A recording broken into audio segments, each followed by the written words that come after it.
ദൈവം നോഹയുടെ കൂടെ പെട്ടകത്തിലുണ്ടായിരുന്ന സകല ജീവികളെയും മൃഗങ്ങളെയും ഓർത്തതാണ്.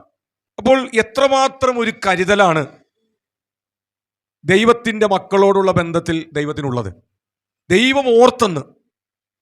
ഇപ്പൊ നമ്മൾ നമ്മുടെ ജീവിതത്തിൽ പല സംഭവങ്ങൾ നമ്മൾ ഓർക്കുന്നവരാ. പല ആളുകളെ നമ്മൾ ഓർക്കും, നമുക്ക് വേണ്ടി പ്രാർത്ഥിച്ചവരെ നമ്മൾ ഓർക്കും, നമുക്ക് എന്തെങ്കിലുമൊക്കെ ഉപകാരങ്ങൾ ഈ ജീവിതത്തിൽ നൽകിയവരെല്ലാം നമ്മൾ ഇടയ്ക്കെല്ലാം ഓർക്കും. ഓരോരുത്തരുടെ ബന്ധത്തിൽ വ്യത്യസ്തമായ അങ്ങനെയുള്ള സംഭവങ്ങളും സാഹചര്യങ്ങളും മനുഷ്യരൊക്കെ നമ്മുടെ മുൻപിൽ ഉണ്ട്.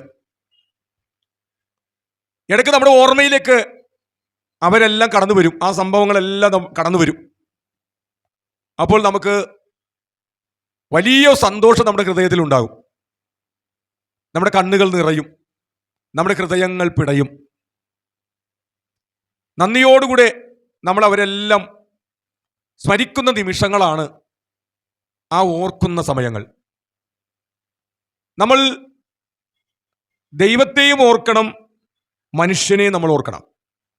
ദൈവത്തിൻ്റെ ഒരു ഉപകാരങ്ങൾ നമ്മൾ മറക്കാൻ പാടില്ല. ഇന്ന് അത് നേരെ മറിച്ചാണ് സംഭവിക്കുന്നത്. പലരും, അല്ല ബഹുഭൂരിപക്ഷം ആളുകളും ദൈവത്തെയും മറക്കും, മനുഷ്യനെയും മറക്കും. അവരെല്ലാം വിസ്മരിച്ച് കളയുന്ന അനുഭവങ്ങൾ ഉണ്ടാകുന്നു. നമ്മൾ ദൈവത്തോടും മനുഷ്യരോടും നമുക്കൊരു നന്ദിയുള്ളൊരു ഹൃദയം നമുക്കുണ്ടായിരിക്കണം. ഒരു ചെറിയ ഉപകാരം ആണ് നമുക്ക് ലഭിച്ചതെങ്കിലും അതും നമ്മൾ നന്ദിയോടെ ദൈവസന്നിധിയിൽ സ്മരിക്കണം.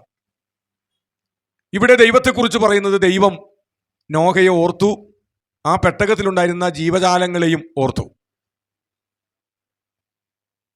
എന്തുകൊണ്ടാണ് ദൈവം ഓർക്കാൻ ഇടയായത്? ആ പെട്ടകത്തിൽ, ആ ജലപ്രളയത്തിൽ ഒഴുകി നടക്കുന്ന പെട്ടകത്തിൽ നോഹയുണ്ട്, നോഹയുടെ കുടുംബമുണ്ട്. ഈ 2 ജോഡി ജീവജാലങ്ങളുമുണ്ട്.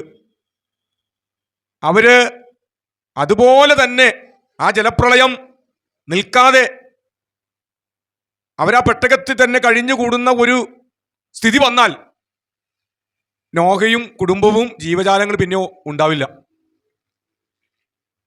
അപ്പോൾ ഈ ഭൂമി മുഴുവനും ശൂന്യമായി പോകും.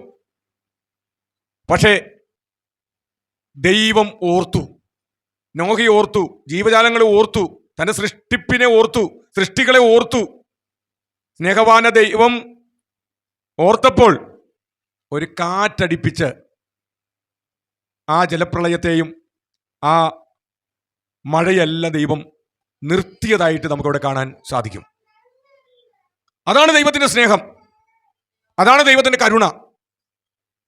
നമ്മളൊരു പക്ഷെ ദൈവത്തെ മറന്നാലും നമ്മളെ മറക്കാത്ത ഒരു ദൈവമാണ് നമ്മുടെ തൊട്ടരികിലുള്ളത്.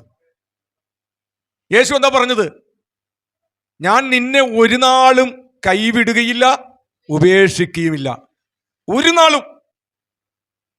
നമ്മുടെ നല്ല കാലത്തും നമ്മുടെ മോശം നിറഞ്ഞ കാലഘട്ടത്തിലും ഈ ദൈവം നമ്മളെ കൈവിടില്ലെന്ന്, മറക്കില്ലെന്ന്, ഉപേക്ഷിക്കില്ലെന്ന്. മനുഷ്യരുടെ ജീവിതം നേരെ മറിച്ചാണ്. നമുക്ക് കുറെ നന്മകൾ ഉണ്ടെങ്കിൽ നമ്മുടെ കൂടെ വരാനും പോകാനും ആളുകളും കൂടും. നമുക്കെല്ലാം നഷ്ടമായി, നമുക്കിപ്പോൾ ഒന്നുമില്ല എന്നുള്ള ബോധ്യം കിട്ടിക്കഴിഞ്ഞാൽ ഇന്നലെ വരെ നമ്മുടെ കൂടെ ഉണ്ടായിരുന്ന പലരും നമ്മളെ മറന്ന് ഓടിപ്പോയി കളയും. കാരണം ഇനി ഇവന്റെ കൂടെ നിന്നാൽ ബാധ്യതയായി തീരും.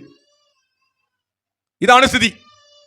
എന്നാൽ പ്രിയപ്പെട്ടവരെ, ദൈവം അങ്ങനെയുള്ളൊരു ദൈവമല്ല. ഒരിക്കലും നമ്മളെ മറന്നു കളയുന്ന ഒരു ദൈവമല്ല.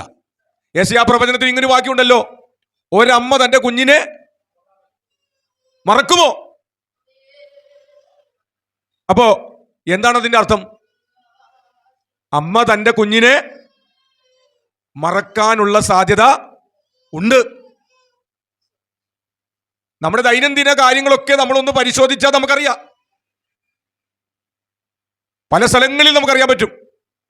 എത്രയെത്ര അപ്പനും അമ്മയുമാണ് ചോര കുഞ്ഞുങ്ങളെ മറന്ന് അവരുടെ പാപത്തിൻ്റെ ഇംഗിതങ്ങൾക്ക് വേണ്ടി കൊന്നുകളയുന്നതും ഉപേക്ഷിച്ച് ഓടിപ്പോകുന്നതും നമ്മുടെ സമൂഹത്തിൽ നമ്മൾ കണ്ടുവരുന്ന യാഥാർത്ഥ്യമാണ്.